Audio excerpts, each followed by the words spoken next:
Bonjour mesdames et messieurs et bienvenue dans ce flash d'information.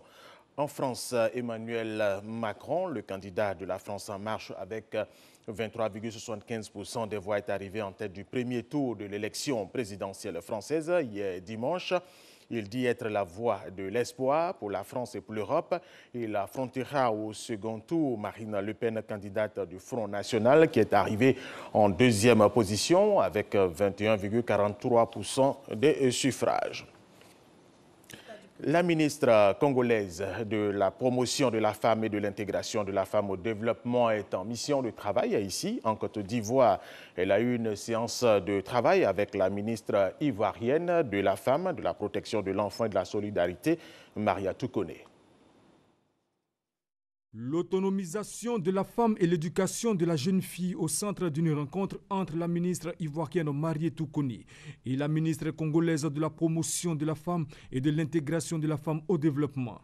Les deux ministres ont pu échanger sur les réalités de leurs pays respectifs en matière de promotion du genre et la question de la parité dans les institutions. En République du Congo, plus de 80% des activités agricoles sont menées par les femmes.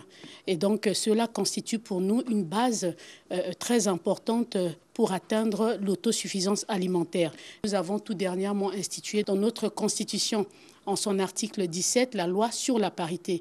Et aujourd'hui, cet avant-projet de loi sur la parité dans les fonctions électives, administratives et politiques a déjà été validé au niveau du Conseil de cabinet et qui est à la porte du Conseil des ministres. Si au Congo, la question de la parité semble être plutôt bien appliquée, en Côte d'Ivoire, les moyens sont mis en place pour y arriver véritablement. Pour la Côte d'Ivoire, la parité est inscrite mais n'est pas encore opérationnalisée. Alors qu'au Congo, elles sont à l'étape d'avant-projet qui existe déjà. Nous n'avons pas cet avant-projet. C'est maintenant que nous sommes en train de mettre en place le mécanisme pour avoir notre projet de loi sur la parité. Les membres de l'Alliance des femmes leaders du Côte d'Ivoire ont pris part à cette rencontre au cours de laquelle elles ont pu faire part de leurs actions sur le terrain.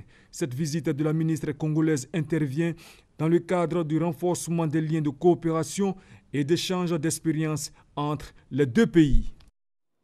Et c'est un commentaire d'Abou Sanogo. Autre information, des négociations sous l'égide de l'Organisation des Nations Unies, ONU, entre le gouvernement centrafricain et l'ensemble des groupes armés du pays ont débuté en fin de semaine dernière et vont se poursuivre à Bangui en vue d'accélérer le désarmement des milices responsables de nombreuses exactions dans le pays. Et puis au Zimbabwe, les principales figures de l'opposition ont fait alliance la semaine dernière dans l'espoir de mettre un terme au règne du président Robert Mugabe aux différentes élections de l'année prochaine. Et cette information, le président chinois Xi Jinping a appelé ce lundi les États-Unis d'Amérique à la retenue vis-à-vis de la Corée du Nord. C'était lors d'un échange téléphonique avec son homologue américain Donald Trump quelques jours avant l'arrivée prévue d'un porte-avions de l'US Navy au large de la péninsule coréenne.